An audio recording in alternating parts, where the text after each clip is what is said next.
Ebujan for Ahaye GCDs, Meba Obibia Akwaba, Ahadie latest and hot news, and Kwa Enamede Bremo. I don't see so when you subscribe to channel area, Bomodian say over subscribe. The way say over click the subscribe button. Now we barely notification. We understand new video be uploaded no when the first person was sabeka ASR video. I feel we are now like video and give us a thumbs up. Now feel share my Ato Forson when you be here now who and somewhere Ekoso Ghana memoir. I feel Yinti a year report here about to Yinti Sansemia Ekoso Yinti. Be a far back to a power piano, and you all die be die first. And I was seeing so our year. Why and now see a dear you 2020 enipa 8 moja ewa na nado ninsa. Na sa 2020 boni anu omadi 2020 ni 2024 no. Boni ni se no. Aye bese times 1000. And this time around no, oma ye desperate. Oma ni abre. Oma digana bone. Oma ye gana bone. Say ye kase obi aye bone. The last time I make kase say ye country biya soa. Country biya te say sa North Korea no ni other countries biya na. Enka MPP ministers any penifo including the president. Enka after election mu ko opposition na kwa mu na omo kateso. Enka omo na omo kateso bebre. Kwa na omo kateso. But Ghana de we ya wo ba be ye kwa wo chi obi na court no. Ya se we political witch hunting. Ni ya kabrofo bem. Enti omo ye desperate. 87 December no omo ni abre. But Ghana fonso ni abre. Ghana for ensweni abre. Said this time around no. Say President Akufo Addo say President Mahamadu just one term president. President Akufo Addo ni ministers say do obewu ne bewu dia ombekum nipa enye 8 enye 10 enye 20 enye 100 ombekum nipa bebre. 12 days na aka no. Said you omaye desperate. Boni a wo ma die. Boni say you do my best crofo nsa ama wo ma di wo man bone edi wo man bone abo wo man krono edi wo man yewu bone a wo ma die ni ntino o ma ni abre na nsem na wo mo ka wo ma no eye pa wo ma bo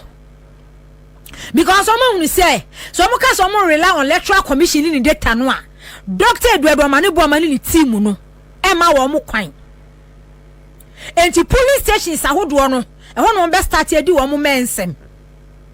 Any woman sem. But Ghana first why you ready say this election is not about MPP and DC. It's about Ghana any MPP. Ghana first why you say Nana Akufo Addo, Dr. Bawumia, MPP ministers. 2020 muku nipa 8. But this time around no, enye nipa 8 na mubekum wo. Some invisible forces na vigilante for na mu training wa mo e opposition ya mabo modia rukutu mu wo police service mu di bi mu are military mu di bi are national security mu no a omo be share uniform 7 December no President Akufo Addo Dr. Bawumia enye 8 enu ombe kum wo mo se sana wa dwene say at all cost 7 December mu be wiem said ye efri be say ni wonim say wonya ahwe wonim say wadi wo man na bro enti uhia MPP ni bia abane ye be wiem ene na 2024 12 days na aka no enye nipa 8 ena mu be kum wo mo mu be kum nipa thousands because Ghana hanom na say nipa tie no wu kura wo pe 12 days yakano 2024 general election eye Ghana ye second independence 2024 general election eye Ghana ye fa hudie ya ye nya 1957 no de tosu mienu ena aka 12 days aye ba begie no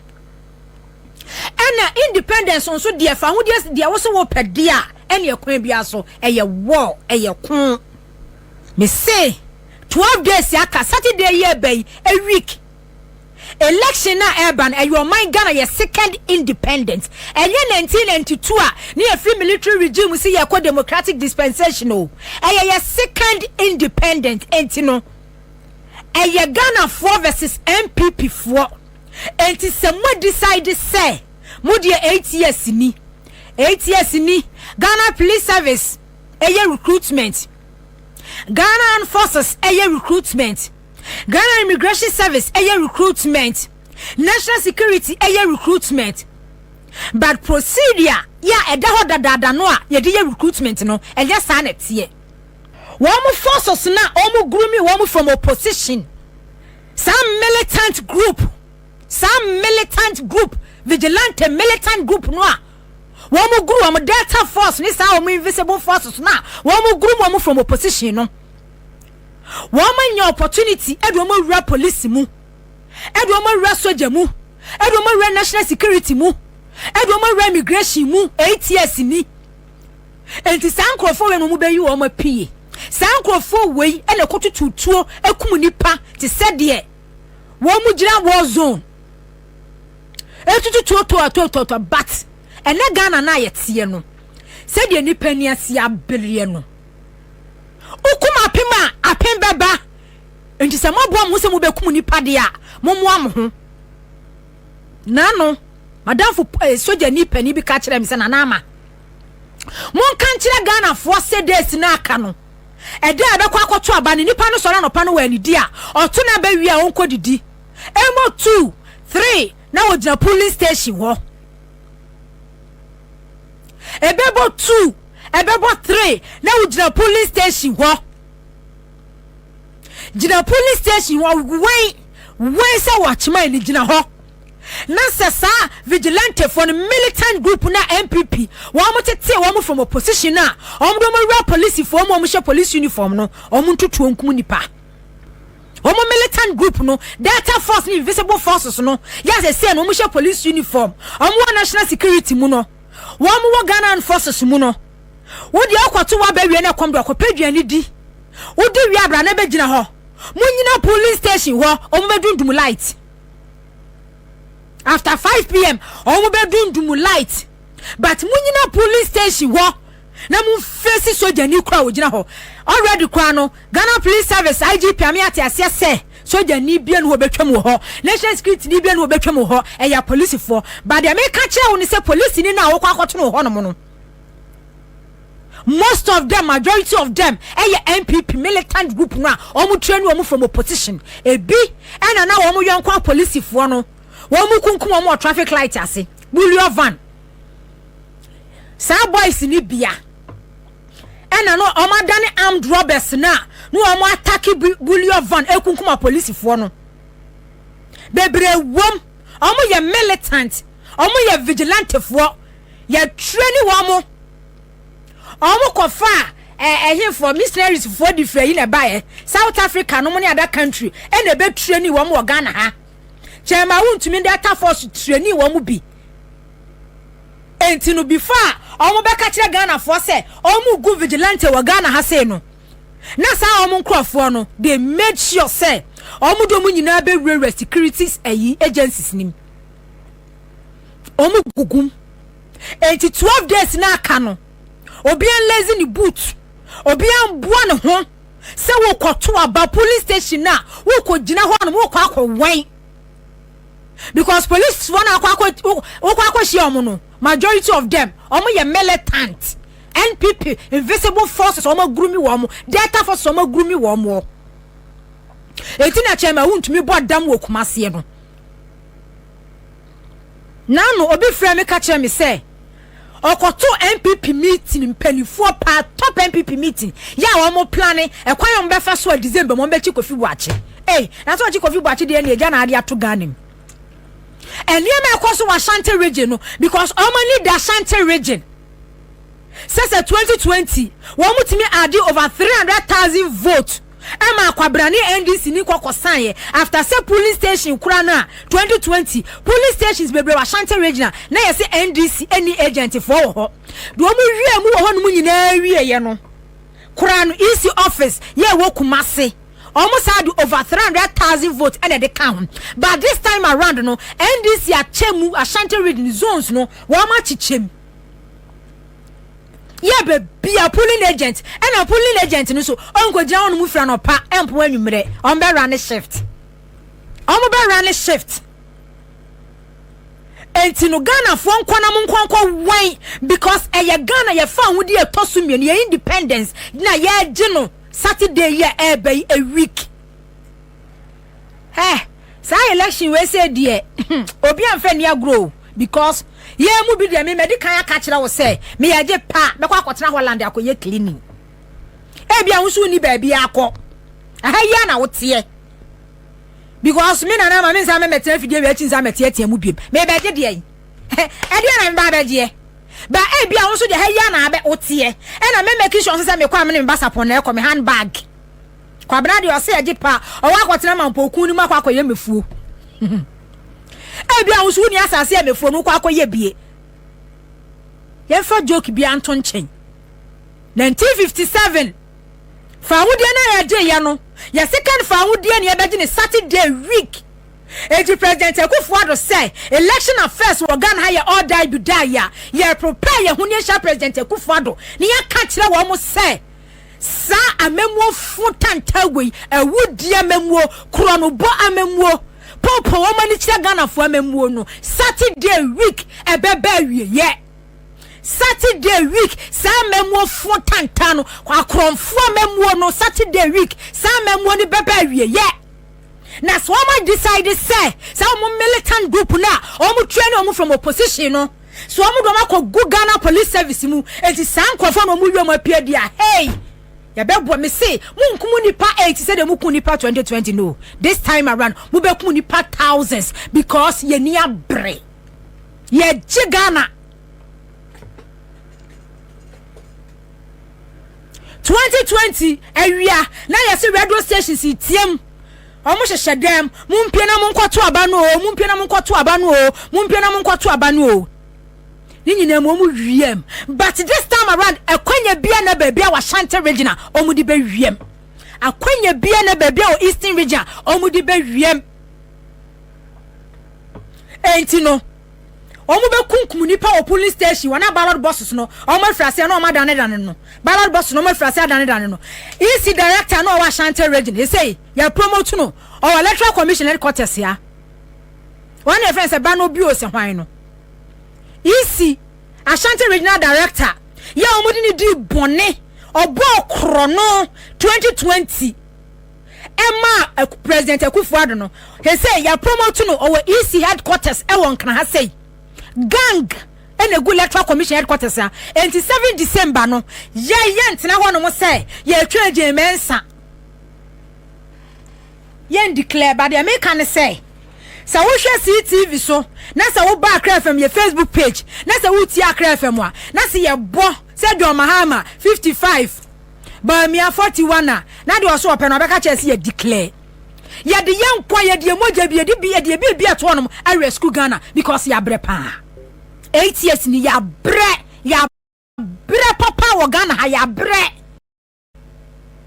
MPP di Ghana for so to say wo manya emwa no mu die so amemu akoso 8 years no bibia no me kire say President Akufo Addo Dr. Bawumia omo no mu ministers e di nipa so omo nipa wo Ghana say emwa no mu die so aboa so de wonsuro tuo aboa wonsuro ba wonsuro buo kraman wo ya wo behwo mama ye ho se so mama ye se emwa mama ye ho se be nkraman ni face wo mo boot for boot because the Ghana edru no yentimi lusu the Ghana edru no yentimi lusu 12 days ni yentimi elusu na me ka se nyankopon pangu the least mistake the least technical hitches bia technical challenge bia NDC benya bia eye doom ema Ghana se NDC enya technical challenge kete kurana eye disaster eye doom edema Ghana because enipa na wona ne kokon no hwe electoral commission jemensa asare bossman wo mo mugwo no nyina nim se MPP luso omu kofie enti omo ma chance ukwa judicial service mu a chief justice supreme court judge fo bi nim se MPP luso a wo mo last ya no mu ditue enti omo ma kwan ukwa police administration mu a from top empanifo gwo no mu nim se MPP luso a chese ne de okwa pension by force wo okọ de wo year transfer enti omo ma kwan ukwa Ghana forces mu a but enije sembe wo mu ni se ahu nanu a Sammy Gyamfi eya press conference ya sa brigadier general Pokuya wo boni di wa Ashanti region bia oni mpanifo no mo ha no betimi abribe wo mo betimi atowo mo because ana Ghana ha se ni sikanti no o memu mpanifo dodo na o mato madwena to mu nyansa ato ma no mu nyam eti wo betimi ato sa mpanifo no but omo mo fo no betimi atowo mu nyina omo mo fo no betimi atowo mu nyina omo yire no mu kodwem omo to aduani di Ghana Police Service we betimi atotop no empanifo all the 16 regional commanders we betimi atowo mo district e Ghana hanomo district commanders we betimi atowo mo we betimi ato empanifo but police for do na omo wase ho no na ekomo di wo mo mu gwa wi aso no ya ese ko munya wan Ghana engine we betimi atowo mo nyina enti me kan say MPP fire o madwen say na no obi ama me document bi se ama samai honomo omukokoye 16th November ye omakokoye meeting bi wo honomo strategy kwa yo mo be fa so wo mo forces edu mo be gumuo meeting no so mo ya na leki meeting no mo ya na leki ama samai ho ye 16th November ye makokoye meeting wo ho national security for company for wo mo eba bi ya mo plot mo strategize ekwan ya mo be fa so me say mo be kum ni pampempem wo Ghana ha 7 December ya de be chi 8 December mo be kum ni pampempem wo Ghana ha obi enwane nkose dem obi eni wan mo be dwane akwa dem obi eni ho obi abegina police station wo pepe obi abegina police station ho no obi abegina police station ho no ko pembra aba no ye be sort be wie ne ye fra se ye kan ne ya kan awie ne atwere NDC MPP CPP PMP do obi abenya bia be twere ho no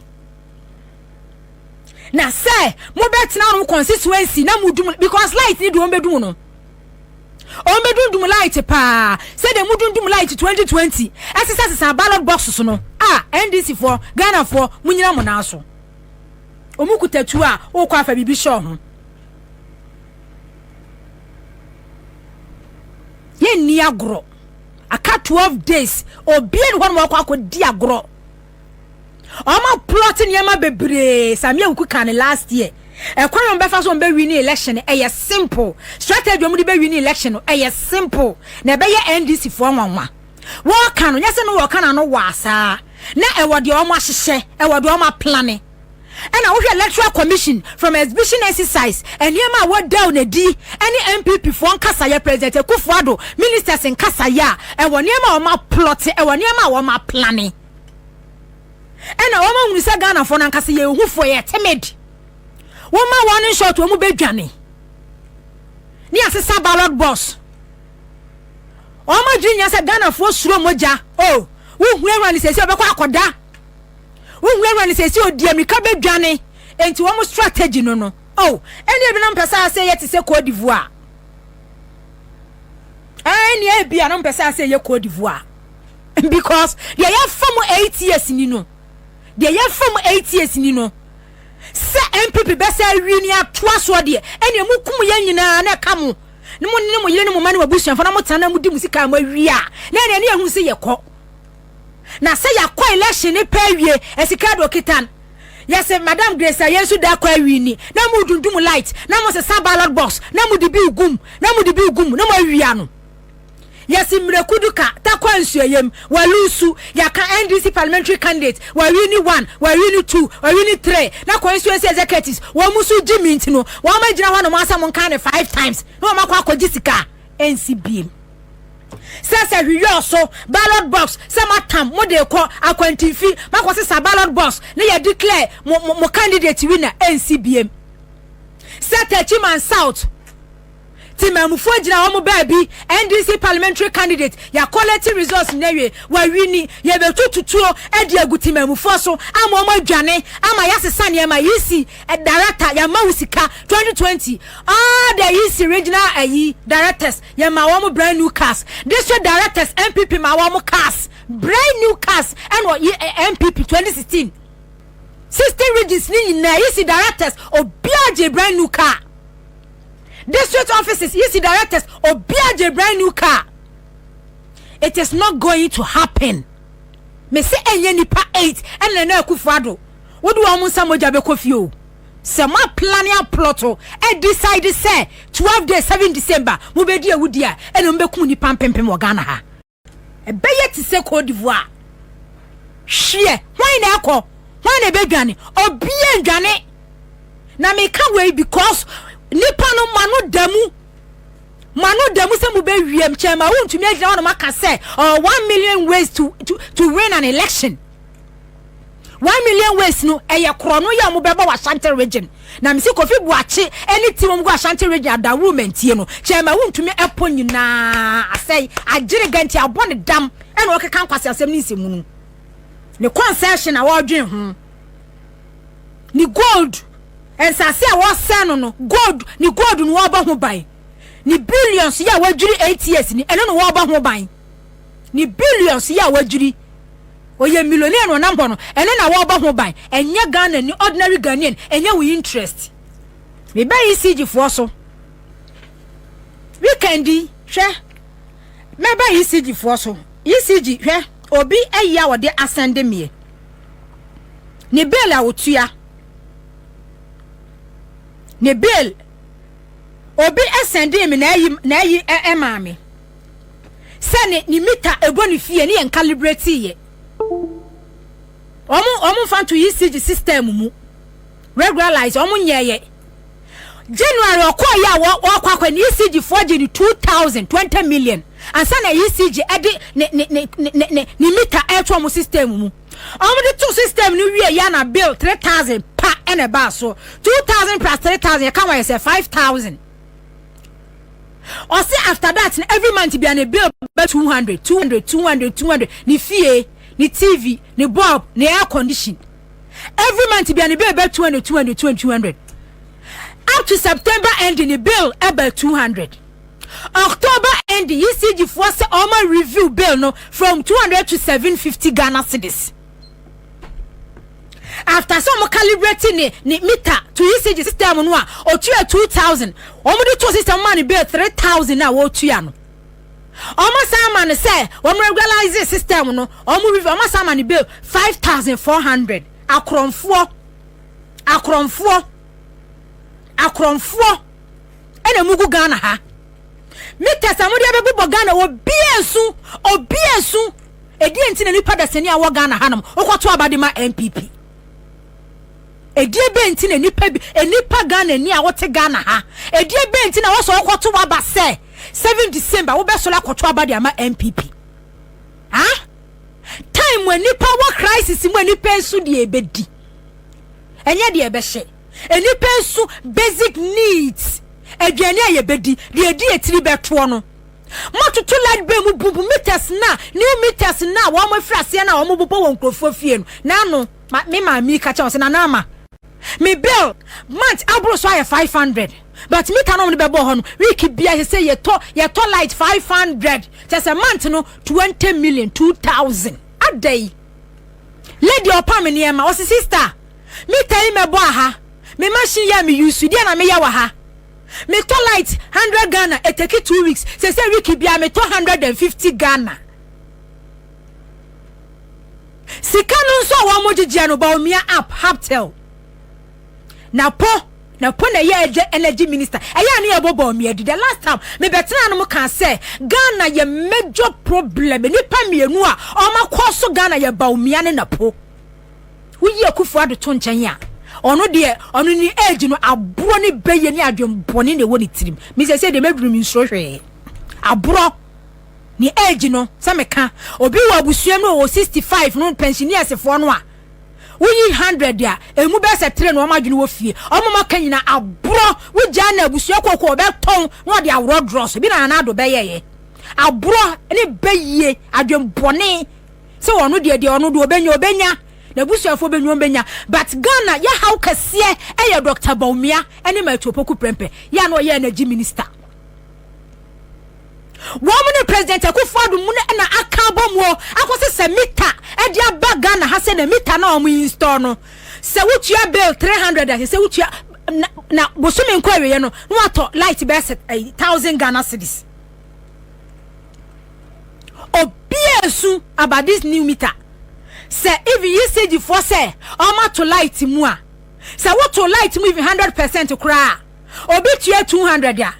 enko 400 but yet Ghana hanom no ye to light mu 100%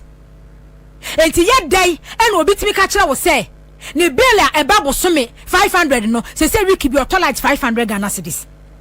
Ghana yemfa bufuo na enko to aba enti president Akufo Addo Dr. Bawumia ene sa na pono na po ya energy minister the contract on meters ni na po contract. I'm telling you today na po contract say meters na omo de bobo fie mu no na po contract na po adwuma wo ton app no Bawumia Haptel Bawumia PDS eno no na say we bu o man na say wan kasa wo hu ni say nipa na wo di wo mo so Ghana fo anya mmoa omu ye nipa o man na ho kire wom enti nka yengogo ne emamu mawe but time wa enipa esu time enipa edikom time enipa rahu yehia mu no sa time no ena yenya president yenya vice president yenya ministers a omu di Ghana fo ani time wa enka time we say ye time wa enka ye wo president ne vice president a omu hu ni say Ghana fo ye nipa Ghana fo abre enti yengo ne emamu ma wo mu but this is the time wa erade e didn't know so kwato aba ma MPP we jimi e didn't know so wo sorry so kwato aba dia ma MPP we jimi esi wa hefa say beka 6 months to election ye dum light rough ye dum light ni akacha say dum so mai but ye dum light 6 ni aso no 1 am ye dum light anopa 8 ni aso no be 4 pm ni akacha say dum so mai umpo usi mita no mo sesa no ma kwafa nkofo do ma ba se ne be twe wo homa de agu fom umpo na new mita no na che se omudi draining nkofo wo Ghana ha edi draining nkofo wo Ghana adai bone be ne yaye edi be bone ne yaye wo upgrade o system hwe krono weekendi eno mo Sunday sa ayi we say prepaid fo ye kwa yenye prepaid nya kwa ma sendi bia maye top up umita 1 month because ECG first one system no one upgrade boa unimwa the rationale behind it. Let me tell you my men can't chill because I can't how many days to election 12 days to election and I want my trans here say it does so chances on be winning no slim kitwe bi betimi alusu enti across the country Ghana ha nyina obian top up. And I wouldn't say, top up, they better kill the next 1 month. And the auto 1,000 better, the auto 5,000 better, the auto 2,000 better, the auto also chia, and Miss Kenny Bubroso, Omunina Abaye, na Akogu Bawumia up on the so. To na Kogu up on the so, no matter Omodi. Omuni and you. Omuni and because Oma who say after 7th December. Say ya 2 abawie say ya ki na omulusu a wo monkwase a apono mo de boni pakro no wo Ghana ase no ni nyina be sizi sana pomitas na omo de bo Ghana fo kro no say mitas ni ye betu chuagu fom yi siji fo President Mahama ye ni abre samita no ya mo de bo Ghana fo kro no na pomita no after 7 December mulusu a ye be make sure say mita ni nyina be gu fom mitas ni nyina be gu fom Haptel ye be make sure say ye be tie mu ama sika bia haptel akogu sa app no so bia mo be refund e dia ba nipa bibini te Ghana ha so we akotuna ba ma MPP wo ye MPP ni ya MPP ni but senye Jimmy pa dia akoso wo Ghana ha pai na sa wo sorry 7 December wo koto aba dia ma MPP eya na ye me kraya se mi twam obi gina ho no o defend MPP me say ya me hwe papa ni gina ho obi say emu 1 cup 12 cedis anwa 10 cedis o ka chen say by force say di mu. Can we imagine? Because na dunia say omo jaka de sika iso wo mo ginyina sika pempem yinso a omo drani eje free Ghana ho e electricity mi so kwa sika no mo fantua o adano be catch pon tema plant omatum pon omatum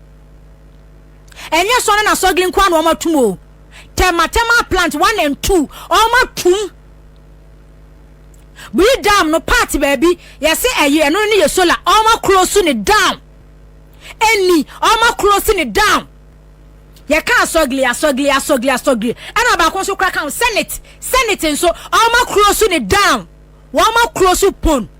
tema plant oma close ni down senate oma tum asone na sogli oma tum tema plant 1 and 2 oma tum we part oma tum any oma tum Ghana gas say gas also munya na enko because e ka over $600 million ne dawo enti bisa ho say ebe se 1 year ni enkania no wo matum kania na bia wutua be se 100 a se wutua 300 wutua 400 bisa ho se sika na wo hefa oma buo sika na gudem eno mu di nsem hunu omo soa eno omo de ma hemfo eno omo soa eno omo de ma asofo opinion leaders omo won krom eno omo che no omo de ma wo mo ena MPs omo soa sika no na egu ayi efiewura soami Ghana must go na MP e de akwa sifia no pa no wo che ne 1000 no wo che ne 2000 obia na benya bie obia na nya bie na akwaje 1000 na eno na ebe solve usol eno ni solution wo Ghana ha sikana omo twun no a omo dwanu na omo gie na omo gie no eno na wo ma pake e de egu ho no no omo didi nsemu nkwase asem no eno ena 7 December omo vigilante fo no militant fo no omo group wo from opposition omo makọ Ghana police service mu ero makọ Ghana armed forces mu ero makọ national security mu eno no omo be finance omo so metu tutu mfa nkum nipa e wo police station President Mahamadu Ba also making sure say sana po contract meters na wo install no sana po contract meters ye tuni nyina de gu form e wo say meters ye tuni nyina de gu form hapte app no ye shut it down sika bia wo so bia e so mo refund ba PDS anye ye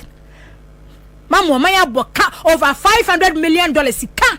ya kwasi buroni America buroni e de ba be energy sector mu makwati WhatsApp group PDS ekwanya sika no mo kwa akwagire ma ba be che ediedi sika na abogana fo adai nipa bibini wo Ghana ha eda so di MPP achi wo di MPP achi pe wuni ana awose wo di ba mi achi wo pe wuni ana awose wo akacho asa covid wona akacho asa covid na ama Ghana asai wona akacho asa Russia Ukraine wona ama Ghana asai eye krono ya president Akufo Addo ene Dr. Bawumia ministers na po ye krono na po abo Ghana free senior high school krono pa na po krono na po MPP running mate krono a wo energy sector krono ya na po abo energy sector eka over 47 billion Ghana cedis ene na po dia go energy sector na sa ka na eda ho no no waja dia mani nini ne se Mahama na emra metua Mahama ena emra me so ne kana no akwafa meters aba wo ye Ghana ni ena me ka kira wo se enka na the last time MPP communicated be amini hia ye no wo ka kira me se uni de 6 months e betimi aye ye betu sikagum enti ka wo munimu nyansan yi a wo munimu se wo muso opposition kono wo munimu nyansa kakra wo mutirimu no because amemu akoso 8 years ni bibia no na chese nyansani na ebu oman nyansani na ye vice president nyansani na head economic management team nyansani na Bank of Ghana Central Bank so a governor ho no but en kakakranka aka wo mutiri mu no o madwene mu no enka 6 months ni na o ma ye desperate so we 8 years ni o ma ha Ghana for o ma destroy Ghana for pimp ma brabo no enka o mungu system no but even last minute kwan o mo bo okro no e ka kira wo say ko top up we prepared meter no o mo nte wo musika last minute ni kwan wo bo okro no woni ma me ka kira o top up 500 ya na poshe ayi hapte no na podi Bawumia o mo hye wom meter na ebubo fie na wuntimi ntwia no eye na po contract energy sector na podia na po ye energy sector energy minister ya also na po be vice president ona man kwase asem nko an wo keka every say na po status wo ye campaign what is say Kenya asem ba ko pekra asem we de na paka wo say asem we say de nipa badwen ba otumfo so tete ni menhia enti menhia de so ahimfie de nyansa wo tirim wo kasa adwen da ho what is say na po eye campaign no wa Kenya asem ba ko pekra da krono san o ma be boga no ma be lutu wo sori no mo kwa na edu machi no ahye t-shirt na edu machi na Samira Bawumia guma ya fi esu enka wo koye no wa ka kire Ghana for say 2016 dia na ye kaye ma wu di economic risk dia wa ya Ghana ka wo koye no wa guma ya fi e pra for me no na ka wo ka kire Ghana for say mu asem kaye 2016 en sama minimi kunu kaye sama wu dia na Ghana aye eno akwadwam ane ma fo nanka wo busa akonta we enye su na wo besuo usu sa de ai usu sa Ghana fo agimint no yensa ma wo kunu na metena so na be ye first lady na be kuta designer bags akese na be she designer shoes akese na ye mmere na ye